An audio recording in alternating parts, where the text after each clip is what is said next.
Welcome to another episode of Mr. Mustache Craps. I hope everybody's having a fantastic day. I appreciate everyone's views, likes, comments. And today on our dice throwing practice, we're going to have a brief educational period at the very beginning where I demonstrate the press outward betting strategy.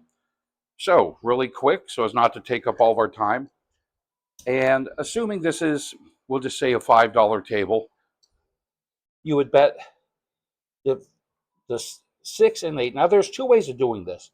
I've never started with just the 6 and 8 because it leaves the 4, 5, 9, and 10 completely open. Doing it this way, the strategy works when you hit on the 6 or the 8, then you would feed the outside. So if I hit on the 6, the winnings from the 6 would feed to place a bet on the 5. Same thing for if I hit the 8, it would feed to place the bet on the 9.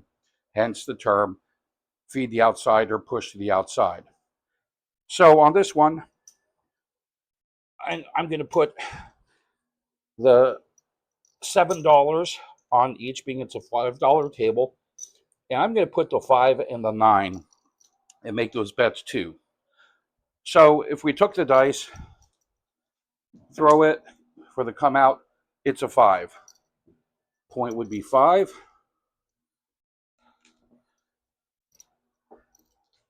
Next throw, it's a 5 again. I put that on the 6 by mistake. So it'd be a 5. The point would be 5. So the winnings from that, 5 pays 7. So the dealer would pay $7 for that. And then you would use the proceeds to place a bet on the 4. Do another more quick roll, set the bet point again. 10. Point would be 10.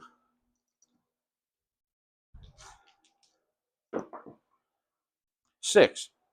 Six pays, well, that should be a $6 bet on each. I apologize.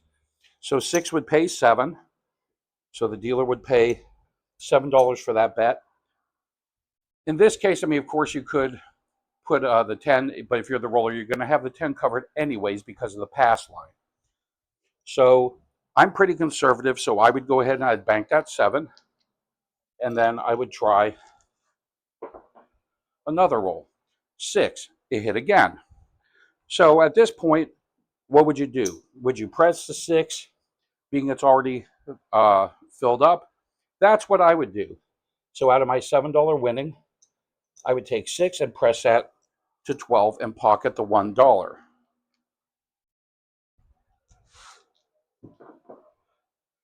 3, that would be neither here nor there. 10, that'd be a point hit. We don't have the place bet on it, but we would, if you were the one throwing the dice, you would have the pass line bet. So that's a real high level overview of playing feed the outside. So what I'm going to do, I'm not going to do the active betting as we play. I'll do it using the math on the computer and the overlays. And we'll do a live roll. And get started. So again, I'm going to use my Dice Tracker Pro.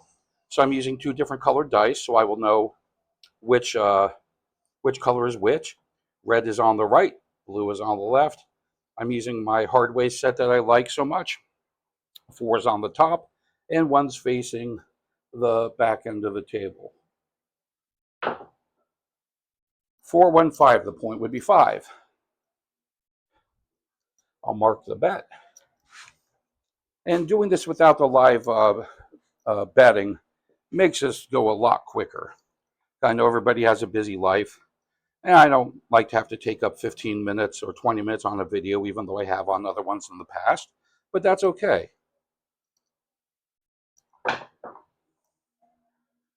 2, 5, 7. Well, that's pretty horrible. I'm getting smoked on my betting strategy at this point.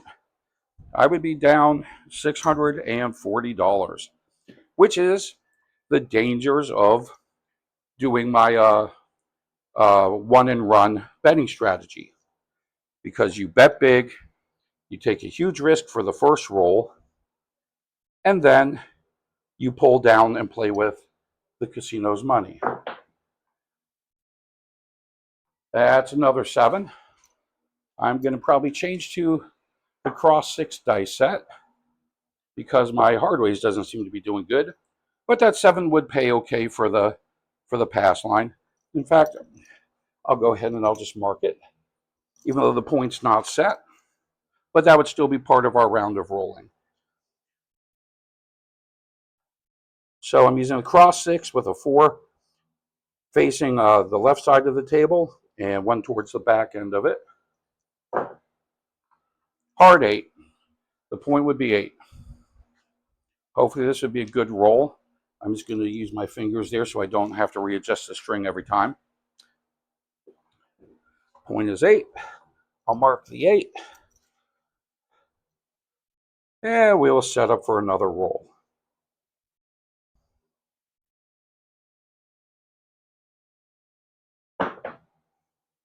Three, 1, 4. All right.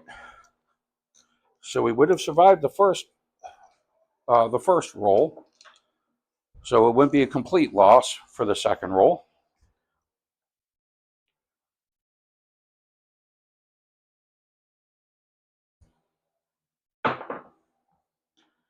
Six, 3, 9. Okay.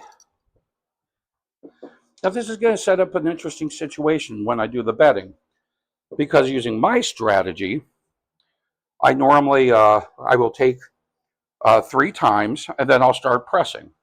But how hard I press is what's in question. 5, 3, 8. That's a point hit. So with the being I'm down a good bit of money, that brings to mind, okay, should I try and recoup? Because that adds pressure psychologically. Should I just accept the loss for what it is? Because that's just why they call it gambling. 3. That would not do us any good.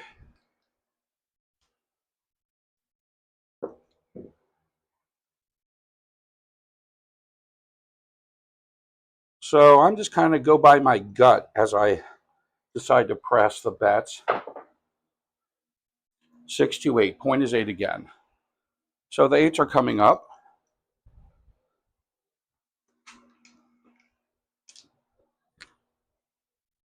Reshape that a little bit.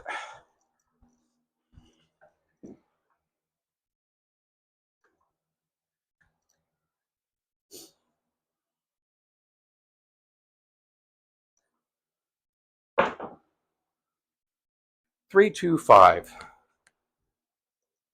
So I will have collected a couple of times, about 3 times. So I'd be up around 100, either 85 or around there, maybe $105 ahead.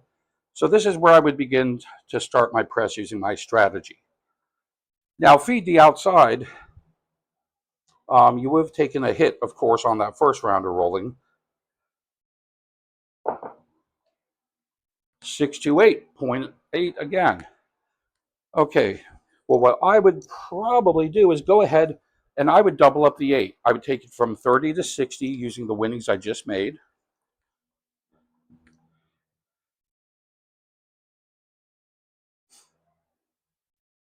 And the reason why I do take 3 times before pressing, 6, 4, 10, the point would now be 10, is because even if I have a not so good roll, better than the first round, but a 3, 4, 5 count roll, then I've at least made $100. So I made something off of my roll.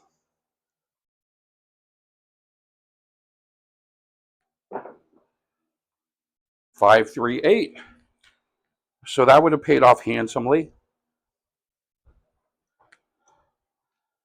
At this point, may be foolish, but I'd probably go ahead and press it again to 120.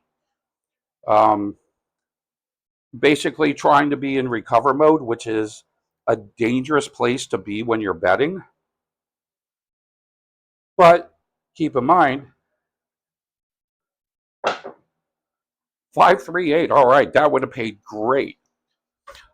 Keep in mind, when I go to the casino, I play with money that I have to spend. I am able to do a sizable bankroll.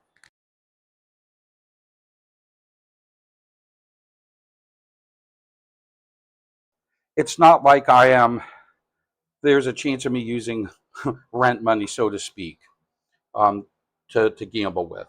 And you should never, ever do that. 4, the, the second one on the 4, I would just go ahead and I would probably take that because I am kind of in collect mode trying to recover from that first round of rolling. The next hit on the 8, I am going to press again. Oops. 2, 4, 6. Okay.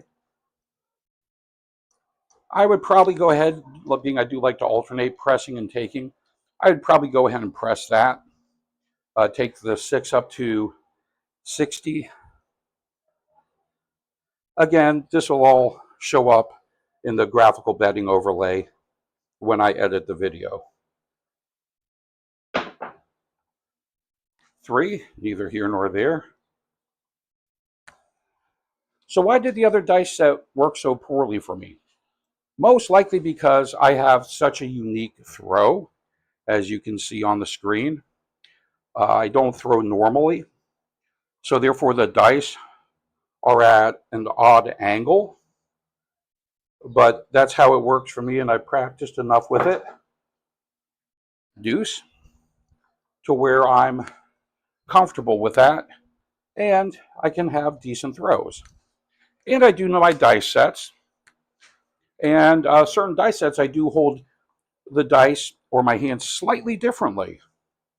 Like if I'm using the 2V versus the hard way or versus the cross 6s.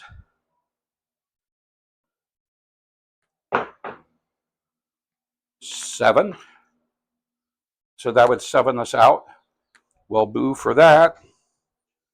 But that's craps for you. So it has 1, 2, 3, 4, 5, 6, 7, 8, 9, 10, 11, 12, 13, 14, 15, 16, 17. So a 17 count roll, that's not bad. So I'm going to enter all this into Dice Tracker Pro. And we can see which of my throws are off axis and single pitch, double pitch, all that good stuff. Okay, so as you can see, we had both die on axes 8 times, 47%, primary face hits 11%, single pitch 23, double pitch 11. Those are not bad numbers. One die off axes 52%. That's pretty much seems to be my average. But both die off axes 0%. That's really good. So thank you for joining me. Have a great day and be safe.